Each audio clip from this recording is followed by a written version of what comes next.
Halo semua, salam sejahtera Malaysia. Tuan-tuan dan puan-puan yang amat dihormati semua, selamat datang ke channel Fels Lifestyle. Terima kasih kerana masih setia bersama di dalam channel ini. Berkaitan dengan pilihan raya kecil Kuala Kubu Baharu yang diadakan 11 Mei. Sudah pasti yang menjadi tumpuan adalah calon daripada Pakatan Harapan ataupun calon DAP daripada Kerajaan Perpaduan dan juga calon daripada Perikatan Nasional iaitu Bersatu. Ada yang kata DAP akan mengekalkan kemenangan di Dun Kuala Kubu Baharu. Ada yang kata Kerajaan Perpaduan pasti akan menang. Nah, ini semua doa-doa daripada penyokong-penyokong Pakatan Harapan, penyokong DAP. Begitu juga calon daripada Bersatu ataupun Perikatan Nasional. Juga ada yang kata calon itu akan menang. Nah, saudara-saudara, berkaitan dengan pilihan raya kecil Kuala Kubu Baharu, ini satu keputusan Fahmi, yaitu juru cakap kerajaan yang juga Menteri Komunikasi. Menurut Fahmi Fadzil, Perikatan Nasional main sentimen kaum ibarat senjata makan tuan. PN terpaksa bermain dengan isu kaum dan agama, termasuk berkaitan sekolah vernacular pada PRK Kuala Kubu Baharu kerana pemimpin parti itu sudah ketandusan idea, kata Ketua Penerangan PKR Fahmi Fadzil. Justeru Fahmi yang juga Menteri Komunikasi meminta jentera PN bagi pilihan raya kecil Kuala Kubu Baharu itu supaya menghentikan bermain dengan sentimen perkauman kerana ia ibarat senjata makan tuan.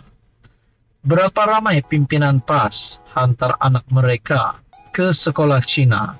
Malah saya difahamkan cucu Hadi Awang, Presiden PAS Tan Sri Abdul Hadi Awang, dihantar ke sekolah Cina katanya kepada media selepas merasmikan pejabat PH Putrajaya di Prezin 11 semalam. Fahmi berkata, Malaysia adalah sebuah negara yang rakyatnya mengamalkan sikap kesederhanaan dan parti politik yang memainkan isu perkauman, termasuk sekolah vernacular, adalah tidak matang.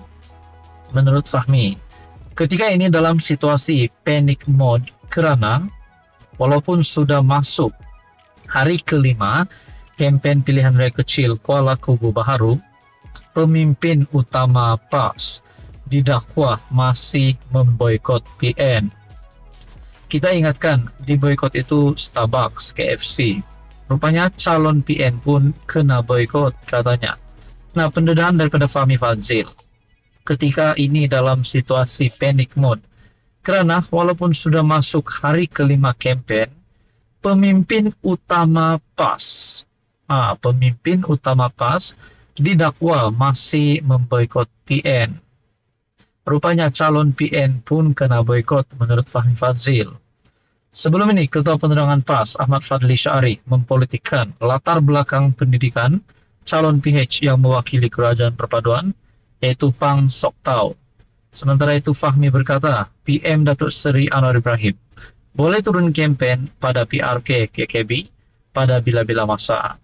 Beliau berkata dakwaan pembangkang kononnya Anwar memboikot PRK KKB adalah tidak masuk akal kerana PM sendiri yang tanda tangan watika pelantikan calon PH dan turun ke KKB dengan MB Selangor Datuk Seri Amiruddin Syari dalam program Jamuan Raya pada 26 April.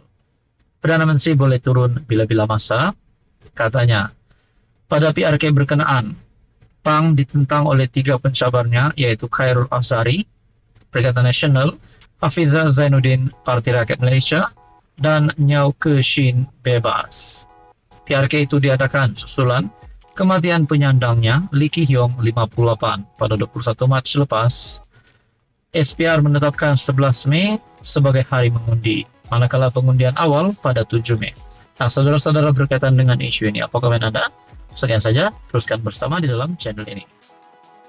Halo semua, salam sejahtera Malaysia. Tuan-tuan dan puan-puan yang amat dihormati, Selamat datang ke channel Fels Lifestyle. Terima kasih karena masih setia bersama di dalam channel ini. Saudara-saudara, tuan-tuan dan puan, baru-baru ini kita dikejutkan dengan isu tahanan rumah untuk Najib Razak. Kita dikejutkan juga dengan kenyataan peguam rumah Najib boleh jadi penjara. Bahkan baru-baru ini juga Badan Peguam Malaysia di dalam artikel menyatakan bahwa ingin mengetepikan pengampunan yang diterima oleh Najib Razak. Nah, saudara-saudara, berkaitan dengan ini, saya menyadari sesuatu perkara di mana siapapun pihak yang bersalah perlu dikenakan tindakan undang-undang. Nah, kita bercakap tentang isu lain pula yang sama, yaitu berkaitan dengan penjara 12 tahun dikekalkan. Tapi bukan untuk Najib Razak. Seperti yang kita tahu, pengampunan Najib Razak 12 tahun penjara kepada 6 tahun dan denda RM 210 juta kepada RM 50 juta. Tapi yang kali ini pula, penjara 12 tahun kekal adalah untuk Siti Bainun. Di dalam artikel daripada Malaysia Kini, aniaya bela, Mahkamah tolak rayuan Siti Bainun, penjara 12 tahun kekal. Mahkamah Tinggi hari ini bertarikh 2 Mei mengekalkan sabitan dan hukuman penjara 12 tahun terhadap pengasas rumah bonda Siti Bainun Razali kerana mengabai serta menganiaya seorang remaja perempuan sindrom Down dikenali sebagai Bella. Hakim Datuk Norin Badarudin membuat keputusan itu selepas menolak rayuan Siti Bainun 32 untuk mengetepikan sabitan dan hukuman yang diputuskan oleh Mahkamah Session di KL pada Mei 2023. Mahkamah mendapati tiada sebab untuk mahkamah ini mengusik dapatan Hakim Mahkamah Session. Oleh itu, sabitan dan hukuman perayu Siti Bainun adalah selamat dan dikekalkan. Rayuan perayu ditolak, kata Hakim. Pada 3 Mei 2023, Hakim Mahkamah Session Izralizam Sanusi menjatuhkan hukuman penjara 12 tahun terhadap Siti Bainun selepas mendapati dia bersalah atas 2 pertuduhan, mengabai dan menganiaya Bella 13 dan memerintahkannya menjalani hukuman penjara itu serta-merta selepas menolak permohonannya untuk menangguhkan hukuman. Wanita itu kemudian dihantar ke penjara Kajang untuk menjalani hukuman penjara. Nah, saudara-saudara yang amat dihormati, apa komen Anda berkaitan dengan isu ini? Sekian saja, teruskan bersama di dalam channel ini untuk info yang seterusnya.